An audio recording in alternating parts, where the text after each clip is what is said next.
For nearly 80 years, a local school has been teaching students who've had their eye on the sky to find out what it takes to fly. But this school teaches the fundamentals of aeronautics long before takeoff. And in today's economy, students hope that knowledge will give them an advantage in the marketplace. On-Cue contributor Harold Hayes takes us to the Pittsburgh Institute of Aeronautics in West Mifflin and shows us the work they do down here on the ground.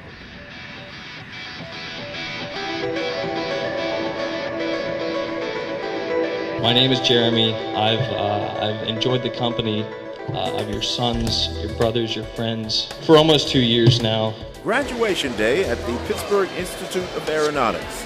For Jeremy Aaron from Washington, PA, it is another step along the path of a dream rooted in his family history. This one was in World War II. This one was like Grandpa Aaron learned to fly in. With his nephew Jacob by his side, Jeremy bridged a couple of generations within his family that played a role in why he came to study here. My grandfather instructed pilots during World War II.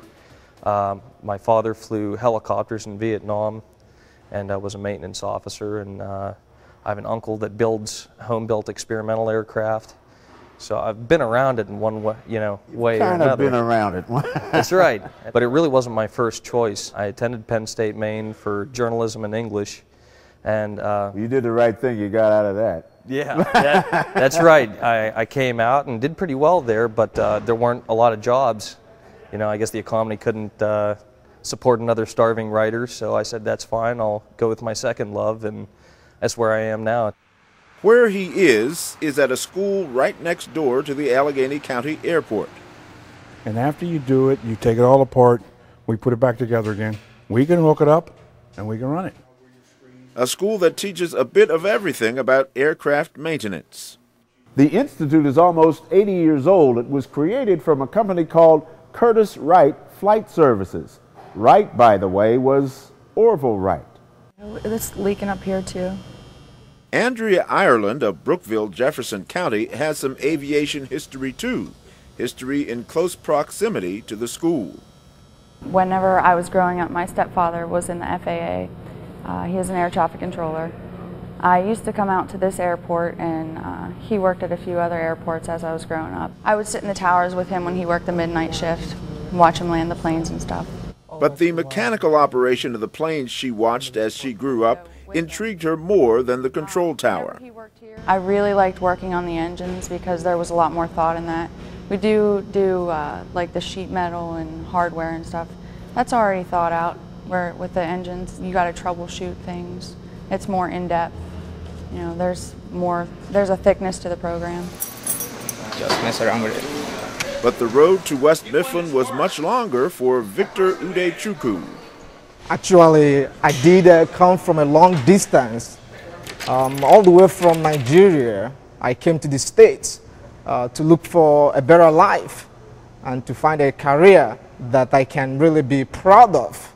So after basic electronics, you are taught on how the radio works, navigation systems in the aircraft. So I was really interested after my classes there. One day I would love to work in the aviation industry as an aviation maintenance technician. We want to measure the amplitude of the sine wave on the scope here. How do we go through that process? The instructors know that given the current economy, they have the chance to give their students something invaluable these days, technical skill in the aeronautics industry. Some of them know the realities of the marketplace. The company that I previously worked for went out of business, and I taught at a local community college part-time, and this job was available.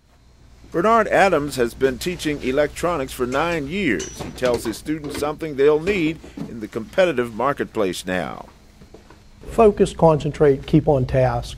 It's a challenging world, and everything today is electronics, electrical based. I usually tell the students, open up your car. When I was young, I could fix my car. There was no problem. Open up the hood on a car today, and there's an assortment of wires, computer modules, and you have to know what they do.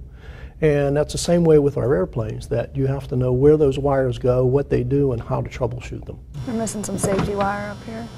So the students look to what they hope will be a bright future.